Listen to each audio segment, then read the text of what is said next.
Want to give all praise, honor, and glory to Yahweh, Bahashem, Yahweh Shah, Bahashem, or Kwakadash. Double honors to the apostles and elders of Great Millstone who teach well. Salutation to you, Akim, preaching the truth and sincerity, presenting your bodies as living sacrifice. Shalom to the hopeful elect, Mashiach, children of the light. I wanted to touch base on this quick lesson that was on my mind. But first, I want to start with Revelations 2 and 10. Fear none of those things which thou shalt suffer. Right? Fear none of those things which you shall suffer. Behold, the devil shall cast some of you into prison. And who is this devil? Right? This devil Esau Edom. That ye may be tried, and ye shall have tribulation 10 days. Be thou faithful unto death, and I will give thee a crown of life. Right. Fear, do not, what is this saying, right? Don't fear the things that you will suffer, right? You know, when Satan, right? Because Satan is Esau Edom, right? When they gonna come and grab you, and you know, who they gonna be looking to grab in these days? The men of the Lord, right? The men that are preaching this truth, the men that are preaching Yahweh Hashem, Yahweh Shah.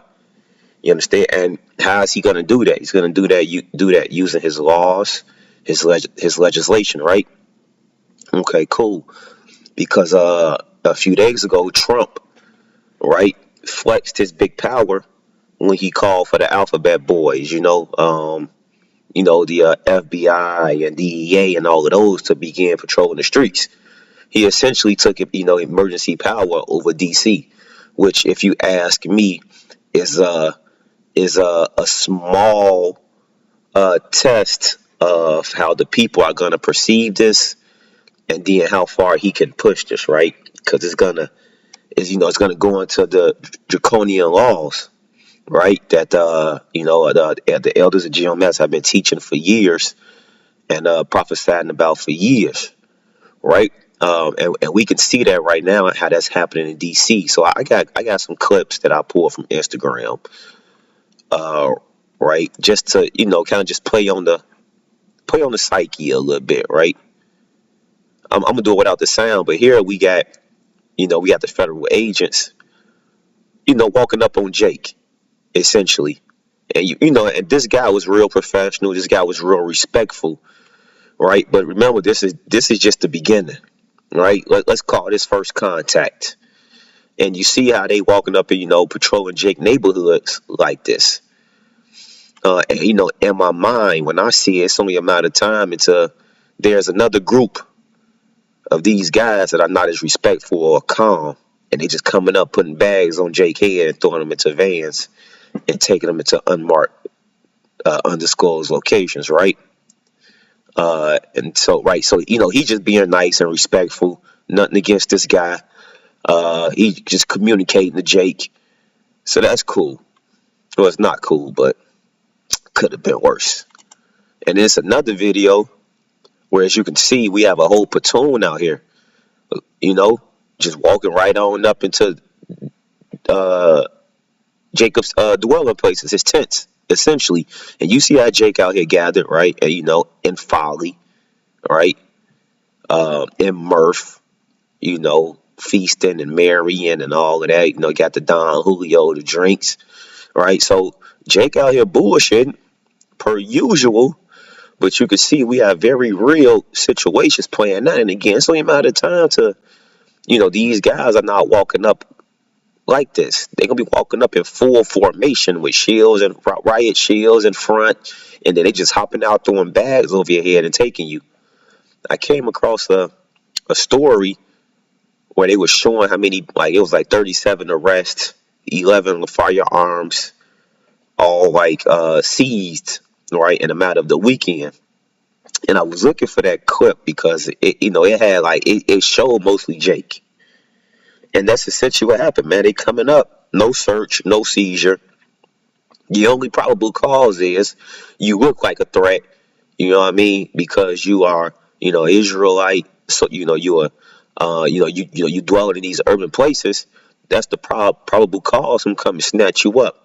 And again, bag over your head, zip tie arms behind your back, throw you in a van, and then boom, snatch your bag off your head. You in an undisclosed, unmarked location, right? So, if you ask me, this is the test run, and reports are coming in that Trump is asking for them to extend this over 30 days, right? And I can see this going into Jacob's trouble because what's the new speech? The new speech is a thing that we got called black fatigue, right? Let's look that up. Hold on, man, it came right up.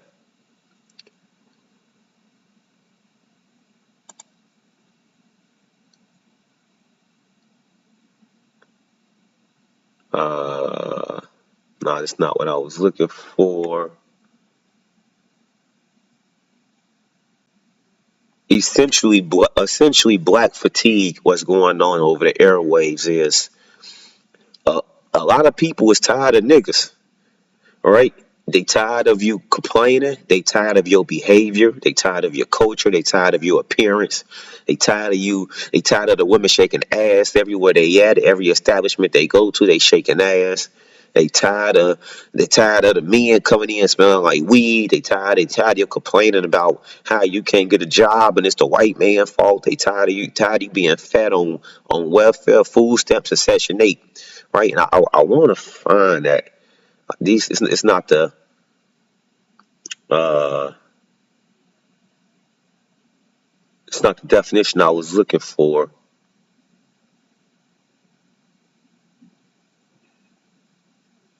But essentially, and it's not even other so-called black folks that's tired of niggas, right? But now you got white people as well that are coming on the airwaves. Um, let's do black fatigue, bad behavior. Let's try to drill this down, man.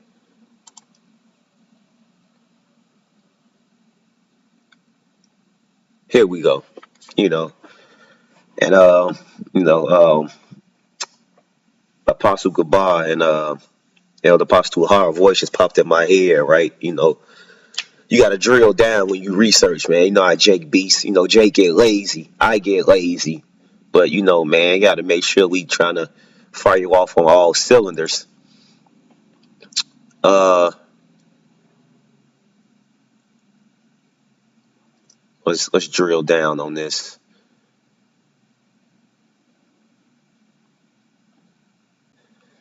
Let's see. No doubt black fatigue is a thing, but this panel was absolutely batshit. Blah, blah, blah. However, I would say that some of the foolishness in our community that's accepted as normal is a bit mind-boggling, right? And that's really what it is. The black fatigue is um, from the culture, right, of the so-called black man and black woman over here in America, right? You try to go to a decent restaurant with your family, your wife and kids, and eat, and you got five bitches at the next table all shaking ass, screaming, hey. You try to take your kids to the pool for a nice day. You got some black bitches out there with a thong, bikini all up their ass. You know what I'm saying? You trying to walk down the street with your lady, and you got a bunch of niggas blowing weed in your face, loud music. And, it's just that, the world is tired of the nigga behavior, right? Black people, white people, they all tired of the nigga behavior. They tired of your excuses why you can't get ahead, but they see how you how you behave yourself, how you act. You on Carnival Cruise off the Hennessy and off the Don Julio, acting a whole fool. They tired of the nigga music. They just tired. They tired of you going into their stores in the hood and you being unruly. The language, right? People just tired of it. And I can also see that as another catalyst, right, to give these guys reasons to go into the urban community with this type of show of force. And I can also see that as a catalyst for why people are gonna accept this, right? Not just white people in the other nations, and even black people, right? Some are gonna champion. Some black people that don't condone nigga behavior are gonna champion this type of show of power as well, because they tired of it and they want their neighborhoods to be cleaned up. So it'll become a norm. But just like everything else Esau does, order through chaos, right? You're gonna give up your freedoms for this security, right? Okay, so just set the stage, right? So boom, right? But when we see that, I think about the men of the Lord, that's out here preaching, hitting the highways and byways. When you out doing camp on Saturday or whatever day you doing camp, brothers, and they come out there asking where your IDs at. Okay, we heard y'all got hate crime, and they throw the whole camp in vans. I can see that too.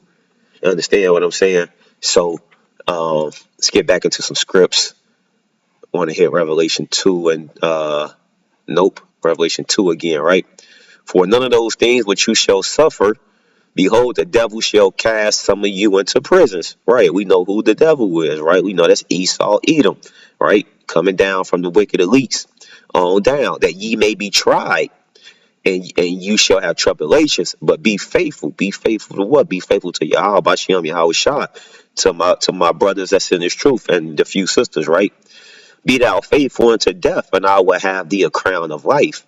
And what's that crown of life, right? That's that ultimate goal that we seeking, right? Immortality, the election, right? Getting those heavenly bodies, right? Taking part in that first resurrection, right?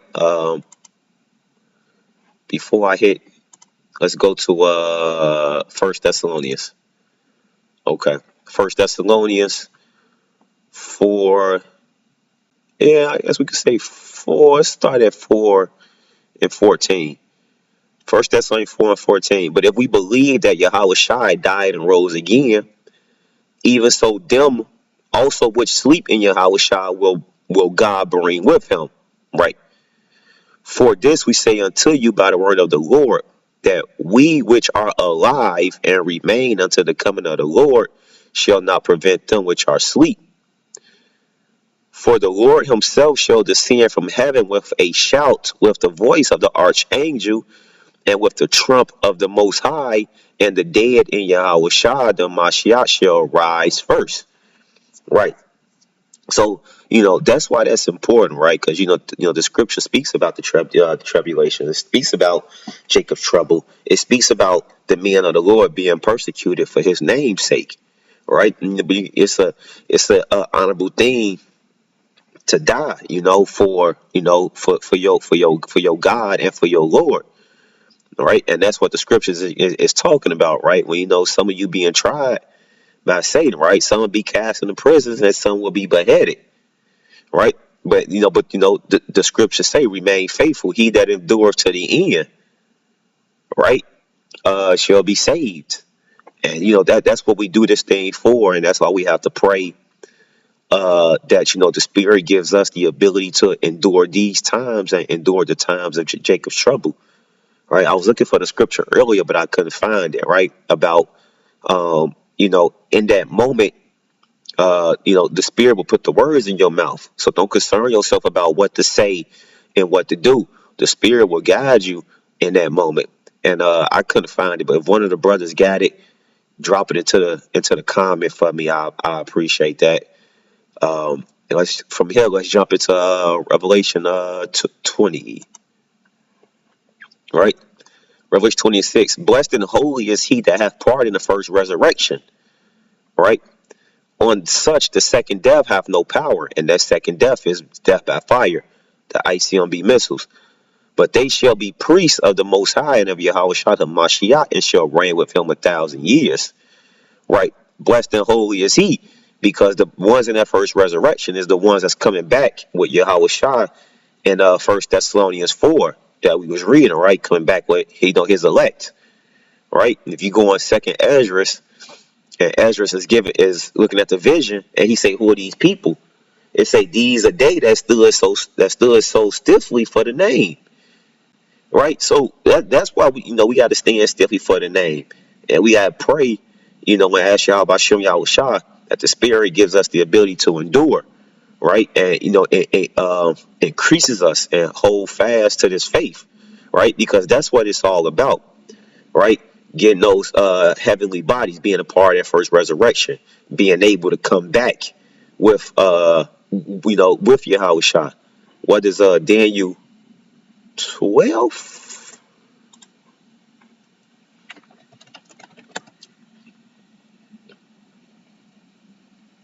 And Daniel 12:2. Well, let's start at 12:1. And at that time, talking about Jacob's trouble, shall Michael stand up. The great prince, the archangel Michael, shall stand up. The great prince, which standeth for the children of thy people. Who is thy people? The people of Israel.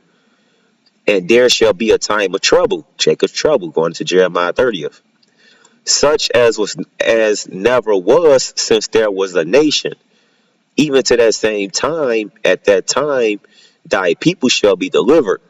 Every one of them be found written in the book of life. Right? So if you taking part in that first resurrection, then you was in that book of life. You standing swiftly for the name, right? And you endure to the end. As many of them that sleep in the dust of the earth shall awake, some to everlasting life, right? And some to shame and everlasting contempt. And as I said earlier, right, it's a beautiful thing to die for your God and for your Lord, right? Knowing that you went out in this truth, right, and holding on to the faith, man. That's something to brag about. You wake up on the other side and you say, "Man, I had the truth on this in that life and in this life." And some waking up, right, like we see in the video, because I mean, some of them could be the elect, not. Man, maybe some of them you don't know because you don't know who's a Jake in there, but shit, some of them may be the elect. You know what I'm saying? And some of them may get saved right after before the missile hit and be like, "Woo!" You know what I'm saying? And some of them gonna wake up to everlasting shame. Like, damn, I was really on the other side, showing my ass wild and just all the way lost, just man, all the way at my lowest state, man. You know what I'm saying? So that's that between that everlasting life and that everlasting shame.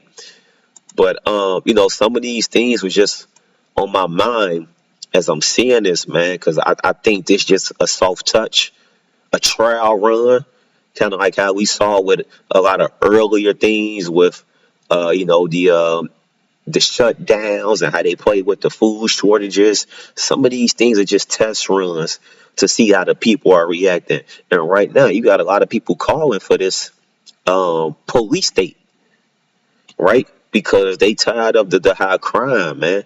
They tired of the killings. They tired of the nigga shit. They tired of you running to their stores and stealing and vandalizing. They tired of you coming outside with your bonnet and your GMO babies. And they tired of you being 400 pounds on food stamps and talking about a white man keeping you down, but you persecute your brothers the most, man. So the people I champion for this is for this police state. So, right now is probably as good as it's gonna get because I could see this being worse as these guys get orders to be more hostile, as these guys have orders to show more force. You ain't gonna be able to walk in front and record like this. You're gonna be face down with your mouth bloody because somebody slammed you into the ground, man. So with that, I'll say shalom. I hope someone was edified. Shalom, shalom, shalom. Kwam Yasharallah.